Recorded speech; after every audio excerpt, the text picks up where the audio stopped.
നമസ്കാരം, മഞ്ജുഷയാണ്. Breakup with your mind എന്ന നമ്മുടെ 21 ഡേ ചാലഞ്ചിലെ ഡേ 3യിലാണ് നമ്മളിപ്പോൾ. ശരിക്കും നമ്മുടെ മനസ്സിനോട് ഒരു ബ്രേക്കപ്പ് പറയാൻ അത്ര എളുപ്പമാണോ? ഒരിക്കലുമല്ല. സത്യത്തിൽ ഇതൊരു പ്രീ ബ്രേക്കപ്പ് ഫേസാണ്. ഇതുവരെ ചങ്കേ, കരളെ എന്നൊക്കെ വിളിച്ച് നമ്മൾ ചേർത്ത് പിടിച്ച ഒരാളിൽ നിന്ന് നമ്മൾ അകലാൻ തുടങ്ങുന്ന ഒരു ഫേസ്. അങ്ങനെ കണ്ടാൽ മതി. ഈ സമയത്താണല്ലോ പിരിയാൻ വേണ്ട മതിയായ കാരണങ്ങൾ നമ്മൾ കണ്ടെത്തുന്നത്.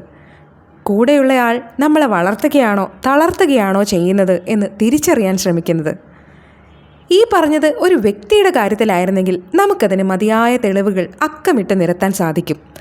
പക്ഷേ മനസ്സ് പോലെ വളരെ അബ്സ്ട്രാക്റ്റായ ഒരു സംഗതി എങ്ങനെയാണ് നമ്മളെ പറ്റിച്ചുകൊണ്ടിരിക്കുന്നത് എന്ന് നമ്മൾ എങ്ങനെ തിരിച്ചറിയും? കഴിഞ്ഞ ദിവസം ഞാൻ പറഞ്ഞതുപോലെ നമ്മുടെ കയ്യിലിരിക്കുന്ന ഈ ഫോണിലെ സെർച്ച് എഞ്ചിനുകൾ പോലെ തന്നെ പ്രവർത്തിക്കാൻ പറ്റുന്നൊരു ടൂളാണ് നമ്മുടെ മനസ്സ്. ഇൻ്റർനെറ്റിൽ അവൈലബിളായ കൊട്ടക്കണക്കിന് ഇൻഫർമേഷൻ റിട്രീവ് ചെയ്യുക എന്നതാണ് ഈ സെർച്ച് എഞ്ചിനുകളുടെ പ്രധാന പരിപാടി.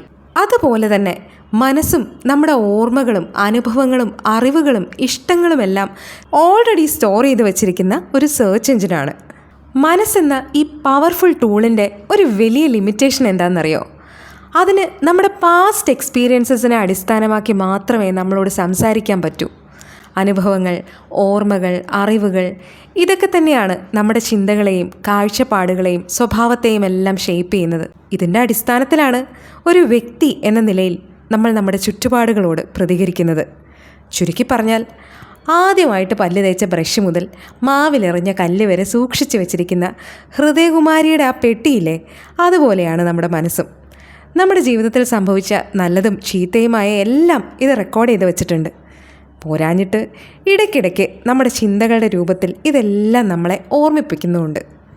ചില ഓൺലൈൻ മാസികകൾ കൗതുകമുണർത്തുന്ന ക്ലിക്ക് ബെയ്റ്റുകളിട്ട് നമ്മളെ അവരുടെ നിലവാരമില്ലാത്ത വാർത്തകളിലേക്ക് ക്ഷണിക്കും പോലെ പണ്ടെപ്പോഴോ നടന്ന ഒരു കാര്യം നമ്മളെ ആകർഷിക്കാൻ പോകുന്ന ഒരു ക്ലിക്ക് ബെയ്റ്റിട്ട് മനസ്സ് നമുക്കൊരു നോട്ടിഫിക്കേഷൻ അയക്കും.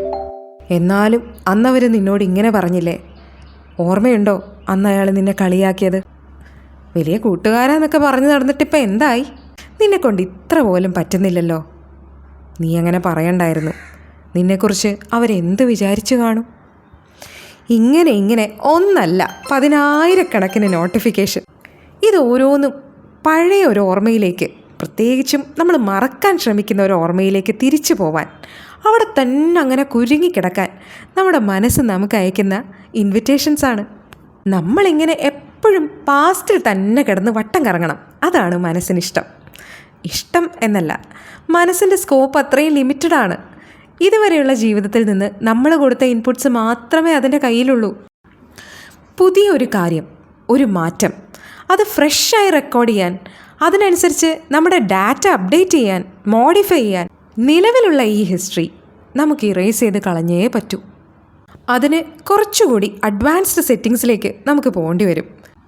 പക്ഷേ അതത്ര എളുപ്പമല്ല. മാറ്റം നമ്മുടെ മനസ്സിന് ഉൾക്കൊള്ളാൻ വലിയ ബുദ്ധിമുട്ടാണ്. നീ ഇപ്പോൾ വല്ലാതെ മാറിപ്പോയി, പണ്ടത്തെ പോലെ എന്നോടിപ്പം മിണ്ടുന്നില്ല, പറയുന്നില്ല, സ്നേഹമില്ല എന്നൊക്കെ കംപ്ലൈൻറ്റ് പറഞ്ഞ് നമ്മുടെ തല തിന്നാൻ വരുന്ന നമ്മുടെ പങ്കാളിയെ പോലെ മനസ്സ് നമ്മളെ കുറ്റപ്പെടുത്തും. അല്ലെങ്കിലും കുറ്റബോധമാണ് മനസ്സിൻ്റെ മെയിൻ ടെക്നിക്ക്. തെറ്റായിപ്പോയി, മോശമായിപ്പോയി, അങ്ങനെ പറയാൻ പാടില്ലായിരുന്നു, ഇങ്ങനെ ചെയ്യാൻ പാടില്ലായിരുന്നു, കുറ്റബോധമുണ്ടാക്കാൻ പോകുന്ന സ്റ്റേറ്റ്മെൻറ്റ്സ് മനസ്സ് നമുക്കിങ്ങനെ തന്നുകൊണ്ടേയിരിക്കും. നമ്മുടെ ജീവിതത്തിൽ എന്തെങ്കിലും മാറ്റമുണ്ടാവാൻ പോകുന്നു എന്ന് കാണുമ്പോൾ അതിന് തടയിടാൻ മനസ്സെടുക്കുന്ന വേറൊരു കൂടുതൽ പവർഫുള്ളായൊരു ടെക്നിക്കുണ്ട്. അതാണ് പ്രൊക്രാസ്റ്റിനേഷൻ. എന്തെങ്കിലും ഒരു പുതിയ കാര്യം ജീവിതത്തിൽ ഇംപ്ലിമെൻറ്റ് ചെയ്യാൻ നോക്കുമ്പോൾ അല്ലെങ്കിൽ വേണ്ട, പിന്നെ ആവട്ടെ എന്ന് പറഞ്ഞ് കാര്യങ്ങൾ പിന്നേക്ക് മാറ്റിവെക്കുന്ന ആ പരിപാടിയാണ് ഈ പ്രൊക്രാസ്റ്റിനേഷൻ. ഈ പ്രൊക്രാസ്റ്റിനേഷനും കുറ്റബോധവും ഒരമ്മ പെറ്റ അളിയന്മാരെ പോലെയാണ്. എല്ലാ കാര്യങ്ങളും പിന്നത്തേക്ക് മാറ്റിവെക്കുന്നത് നമ്മളിൽ കുറ്റബോധം സൃഷ്ടിക്കും. ഒടുവിൽ അത് നമ്മെ നിരാശയിലേക്ക് തള്ളിവിടുകയും ചെയ്യും. അവസാനം നമ്മളെ ഈ വിധമാക്കിയെടുത്ത നമ്മുടെ മനസ്സും നമ്മളെ കൈവിടും. പാസ്റ്റിൽ മാത്രം കുരുങ്ങിക്കിടക്കുന്ന നമ്മുടെ മനസ്സിൻ്റെ സ്കോപ്പിനപ്പുറത്തേക്ക് നമുക്ക് വളരണം. എങ്കിലേ ഒരു ഹയർ ലെവൽ ഓഫ് കോൺഷ്യസ്നെസ്സിലേക്ക് നമുക്ക് എത്താൻ സാധിക്കൂ. നമ്മുടെ സുപ്രാ മൈൻഡിൻ്റെ അനന്ത സാധ്യതകൾ പ്രയോജനപ്പെടുത്താൻ സാധിക്കൂ. ബട്ട് ഹൗ എന്ന സ്റ്റെപ്പിലേക്ക് നമ്മൾ ഇതുവരെ എത്തിയിട്ടില്ല. അങ്ങോട്ടെത്താൻ ആദ്യം നമ്മുടെ മനസ്സിൻ്റെ സെർച്ച് ഹിസ്റ്ററി നമുക്കൊന്ന് ക്ലിയർ ചെയ്യണം. കുറ്റബോധമുണ്ടാക്കുന്ന ചോദ്യങ്ങൾ, ചിന്തകൾ നോട്ടിഫിക്കേഷൻസായി ഇങ്ങനെ ഒന്നിനു പുറകെ ഒന്നായി വന്നുകൊണ്ടിരിക്കുമ്പോൾ ക്ലിക്ക് ബൈറ്റ് എത്ര ക്യൂരിയോസിറ്റി ഉണ്ടാക്കുന്ന ഒന്നാണെങ്കിലും അത് തുറക്കാതിരിക്കാൻ പഠിക്കണം. അതിന് മനസ്സ് നമുക്ക് നിരന്തരം അയച്ചുകൊണ്ടിരിക്കുന്ന ഈ നോട്ടിഫിക്കേഷൻസ് നമുക്കൊന്ന് മ്യൂട്ട് ചെയ്യണം. പുറത്തു നിന്നൊരാൾക്കും വന്നത് ചെയ്യാൻ പറ്റില്ല. നിങ്ങളുടെ സെറ്റിങ്സ് നിങ്ങൾക്ക് മാത്രമേ ഓപ്പറേറ്റ് ചെയ്യാൻ പറ്റൂ. മ്യൂട്ട് നോട്ടിഫിക്കേഷൻസ്, അതാണ് ഇന്നത്തെ നമ്മുടെ സ്റ്റെപ്പ്. മനസ്സിനെ ഈ നോട്ടിഫിക്കേഷൻസ് മ്യൂട്ട് ചെയ്യാൻ ഞാൻ ഉപയോഗിക്കുന്ന ടെക്നിക്സ് ഇതൊക്കെയാണ്. ഒരു ഡീപ്പ് ബ്രെത്ത് എടുക്കുക, I am not my mind എന്ന് സ്വയം ഓർമ്മിപ്പിക്കുക. 1 മിനിറ്റ് കൊണ്ട് ചെയ്തു തീർക്കാൻ പറ്റുന്ന എന്തെങ്കിലും ഒരു ചെറിയ ടാസ്ക് ഐഡൻറ്റിഫൈ ചെയ്യുക, അത് ചെയ്തു തീർക്കുക. നമ്മുടെ മേശപ്പുറത്ത് ചിതറിക്കിടക്കുന്ന പുസ്തകങ്ങളോ ഫയലുകളോ ഒക്കെ ഒന്ന് അടക്കി പെറുക്കി വെച്ച് ഒന്ന് നീറ്റാക്കുന്നതാവാം. കുറേ കാലമായിട്ട് വായിച്ചു തീർക്കണം എന്ന് വിചാരിച്ച് നമ്മൾ മാറ്റിവെച്ചിരിക്കുന്ന ഒരു പുസ്തകത്തിലെ ഒരു പേജ് വായിച്ചു തീർക്കുന്നതാവാം. ഒരു ചെറിയ പാഠഭാഗം പഠിച്ചു തീർക്കുന്നതുമാവാം. നമ്മുടെ ബെഡൊന്ന് നന്നായി വിരിച്ചിടുന്നതാവാം. ഒരു ഗ്ലാസ് വെള്ളം കുടിക്കുന്നത് പോലും ആവാം. മനസ്സിൻ്റെ ഓരോ നോട്ടിഫിക്കേഷൻ വന്നു കിടക്കുമ്പോഴും അത് ഓപ്പൺ ചെയ്യാതെ നമ്മൾ നമ്മളെ തന്നെ ഒന്ന് ഡിസ്ട്രാക്റ്റ് ചെയ്യുക എന്നുള്ളതാണ് ഇത്തരം 1 മിനിറ്റ് ടാസ്കുകൾ ഐഡൻറ്റിഫൈ ചെയ്യുന്നതിലൂടെ നമ്മൾ ചെയ്യുന്നത്. ഈ ടാസ്കുകൾ പൂർത്തിയാക്കാൻ 1 മിനിറ്റിലധികം സമയം ഒരിക്കലും എടുക്കരുത്. സോ 1 മിനിറ്റോ അതിൽ താഴെയോ സമയം കൊണ്ട് നമുക്ക് പൂർത്തിയാക്കാൻ പറ്റുന്ന ഒരു ചെറിയ ടാസ്ക് ആയിരിക്കണം അത്. ഇങ്ങനെ 1 മിനിറ്റ് കൊണ്ട് ഒരു ടാസ്ക് പൂർത്തിയാക്കുന്നത് വഴി നമുക്ക് സ്വയം ഒരു സെൻസ് ഓഫ് അക്കംപ്ലിഷ്മെൻറ്റ് തീർച്ചയായും ഉണ്ടാവും. അതോടൊപ്പം പ്രൊക്രാസ്റ്റിനേഷനെ ബീറ്റ് ചെയ്യാനും സാധിക്കും. സോ ഇന്നത്തെ ദിവസം ഈ ടെക്നിക്സിലൂടെ മനസ്സിൻ്റെ നോട്ടിഫിക്കേഷൻസ് മ്യൂട്ട് ചെയ്യാൻ ഒന്ന് ശ്രമിച്ചു നോക്കൂ.